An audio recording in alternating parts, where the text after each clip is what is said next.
Mesdames et messieurs, bonsoir à la une des actualités dans nos régions. Aménagée depuis les années 1970, la vallée du Cou n'est toujours pas au potentiel de son rendement 50 années après. Sur plus de 1400 hectares aménagés, seulement 400 hectares sont exploités en saison sèche. Réunis en forum, l'Union des coopératives rizicoles de Faso Djigui entend ainsi définir les défis à relever pour une exploitation judicieuse de cette plaine.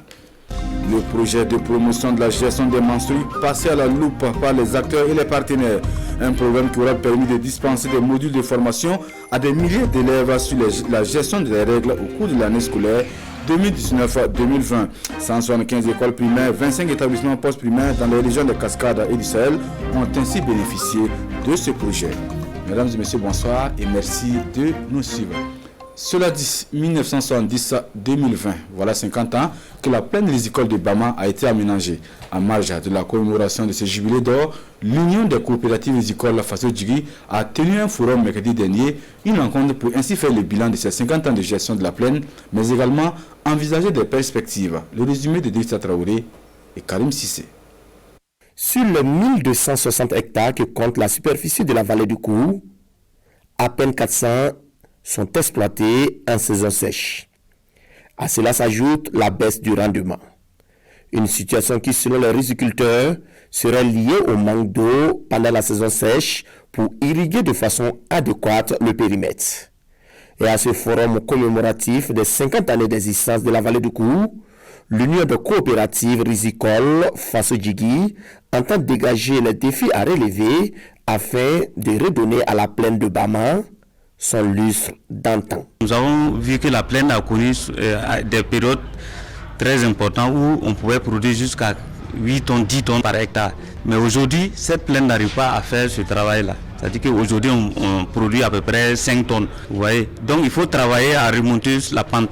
Plusieurs partenaires techniques et financiers accompagnent l'Union des coopératives rizicoles Faso Djigui dans le cadre de la mise en œuvre d'une politique d'exploitation judicieuse de la plaine. Et le Conseil régional de Haut-Bassin joue un rôle important dans ce sens. Le Conseil régional a pris l'engagement de financer une étude pour effectivement trouver quel peut être le meilleur moyen pour procéder encore à la mise d'eau continue dans cette plaine. Les riziculteurs de Bama fondent l'espoir qu'une solution pérenne sera trouvée au problème d'eau que connaît la plaine. Une solution qui devrait permettre à la plaine rizicole de Bama de contribuer efficacement à l'atteinte de l'autosuffisance alimentaire et à la lutte contre la pauvreté. Un nouveau projet au profit des agriculteurs des 3 communes rurales de la province du Kénédougou, dénommé projet d'appui des petits exploitants agricoles de Koloko, Kangala et Kourouma. C'est un programme qui ambitionne offrir aux producteurs des opportunités de booster leur production à travers l'utilisation de bonnes méthodes culturelles, mais aussi leur trouver des débouchés pour l'écoulement de leurs produits. Le lancement du projet est intervenu mardi dernier en présence de Kassoum Milogo et Ismaël Satouné Paré. Une autre manière d'être aux côtés des producteurs, leur offrir les portes du marché après les récoltes.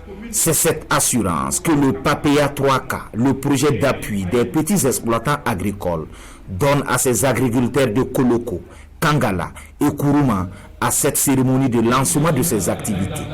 Porté par la riche Italia, une ONG italienne, le PAPEA 3K, une opportunité offerte aux producteurs de s'épanouir dans leurs activités. C'est un projet qui vise à faire la promotion de la production agricole, l'intensification, et de sorte à ce qu'il y ait un bon surplus dans le but de la commercialisation. Cette initiative est venue pour avoir le marché avant d'aller au champ.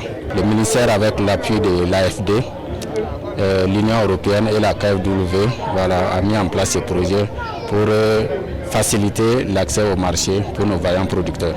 Pour les bénéficiaires, le PAPEA 3K est une initiative louable qui va contribuer à booster leur production. Sur le plan écologique, agroécologique, ça va amener beaucoup plus les producteurs à s'intéresser, à développer leurs techniques d'agriculture.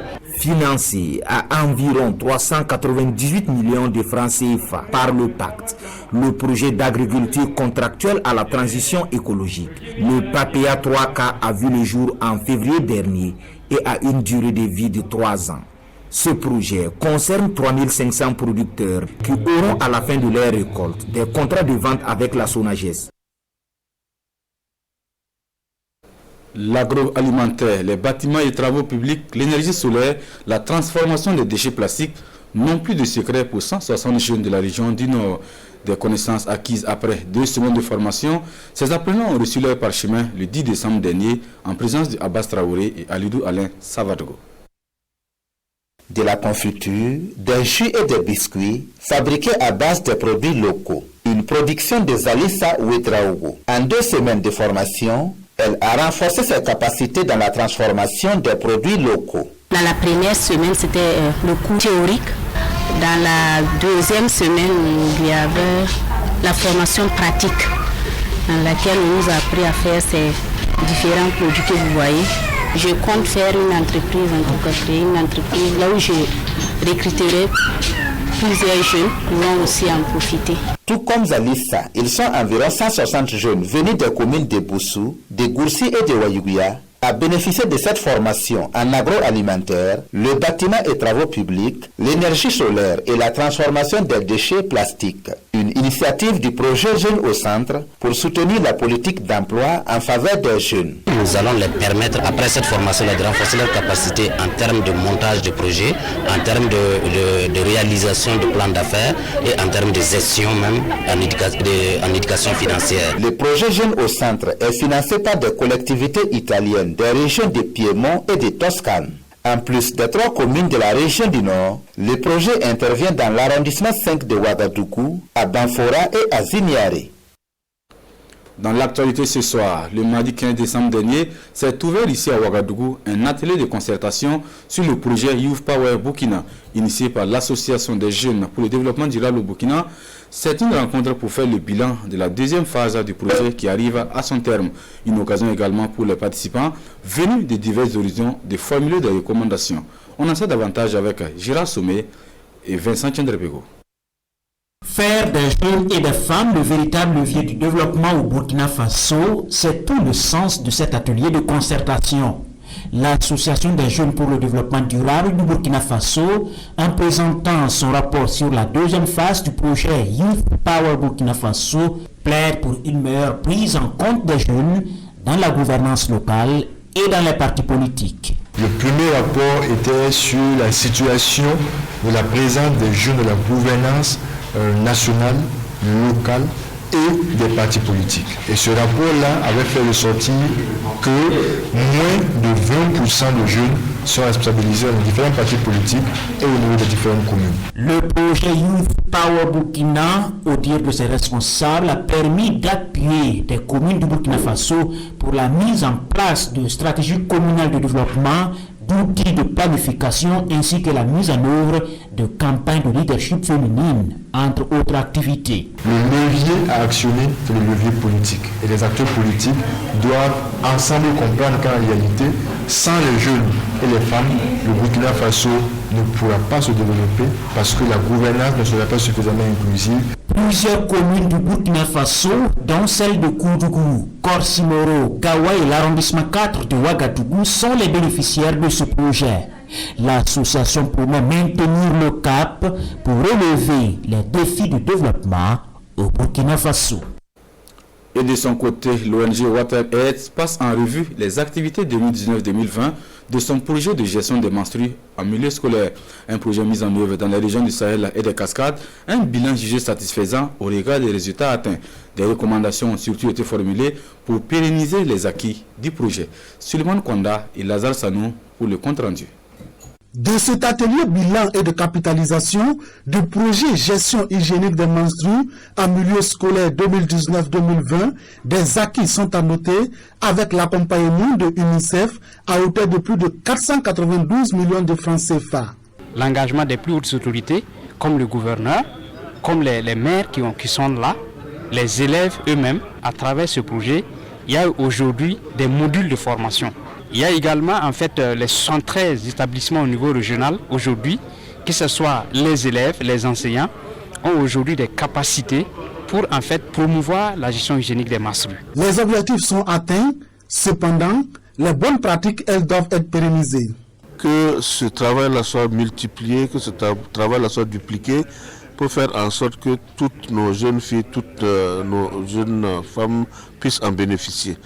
Pour faire en sorte, comme je dis, que les mentalités changent. Nous avons fait un arrêté pour pouvoir faire un comité communal de gestion des menstrues qui va regrouper et les collectivités et les agents les acteurs de l'éducation et la société civile afin qu'on puisse vraiment se rencontrer très souvent et voir dans quelle mesure il faut accompagner les efforts qui ont été faits depuis 2016 jusqu'à aujourd'hui. Le projet gestion hygiénique des menstrues a profité à 175 écoles primaires et 25 établissements post-primaires des régions du Sahel et des Cascades. Dans un tout autre registre de l'actualité, le Haut Conseil des transporteurs du Burkina dispose désormais d'une représentation dans la région du Sahel. C'est un bureau fort de 54 personnes qui aura la lourde mission de travailler à dynamiser le secteur du transport dans le Sahel, défendre les intérêts matériels et moraux de ses membres, non sans respecter les textes en vigueur au Burkina Faso. On en sait davantage avec Ibrahim Kagoune et Lazare Sanou. Le bureau régional des transporteurs au Sahel est fort de 54 membres. Ce bureau régional est membre du Haut Conseil des transporteurs de Burkina Faso qui a tenu à préciser les objectifs à atteindre aux nouveaux membres installés. Défendre les intérêts moraux, matériels, professionnels de tous les acteurs du transport. Ils ont pour objectif de faire développer de manière importante le secteur du transport. Et nous avons cité quelques obligations que le Bureau national s'est fixé pour créer le Haut Conseil des transporteurs du Burkina Faso. Le Bureau section Sahel entend donc œuvrer avec tous les membres pour atteindre les objectifs en lien avec les aspirations du Haut Conseil.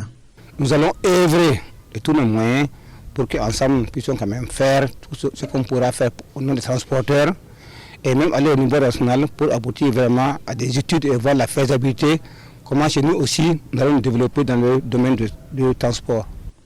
Pour réussir sa mission, le Bureau régional des transporteurs du Sahel peut d'ores et déjà compter sur l'accompagnement des membres des autres régions, car selon Ousmane Compaoré, le développement du secteur du transport est capital en ce sens qu'il constitue un maillon essentiel de l'économie du pays. Du matériel biomédical au profit des agents de santé du centre hospitalier universitaire Yalgado-Ouedraogo d'une valeur de 5 millions de francs CFA. Le geste est de l'Association pour la promotion de l'éducation non formelle et ses partenaires. Un don qui s'inscrit dans le cadre de la lutte contre le Covid-19. La remise de ce matériel est intervenue mercredi dernier en présence de Amadou Ilboudo et Sekou Zongo. C'est un don composé de casques chirurgicaux, de masques, de visières et de gants d'un coût d'environ 5 millions de francs CFA est destiné au personnel du centre universitaire Yalgado-Ouedraogo.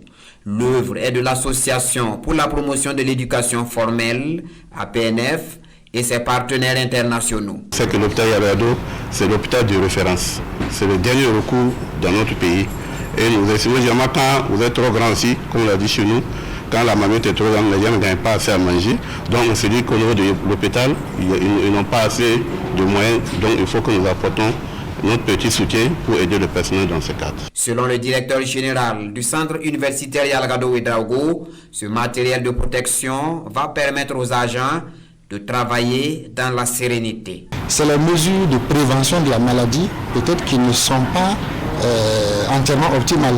Et dans les mesures de protection contre la maladie, il y a ce qu'on appelle les équipements de protection individuelle. Et particulièrement, ça c'est pour le personnel de santé, parce que vous savez que nous sommes en première ligne, c'est nous qui recevons les patients et tout. Et autant le patient qui arrive peut nous donner la maladie, autant nous aussi nous pouvons donner la maladie au patient si l'hôpital n'est pas sécurisé. Les donateurs ne comptent pas s'arrêter là. Ils envisagent apporter leur soutien à d'autres centres de santé de la ville de Ouagadougou, à en croire Célestin Bationo de l'APNF. Et c'est ici que s'achève cette édition du 19h sur la télévision du Burkina. Merci de nous avoir suivis toute cette semaine. Rite Bini Ouattara vous retrouve dans quelques instants pour la grande édition du 20h. Bonne suite du programme sur la RTV.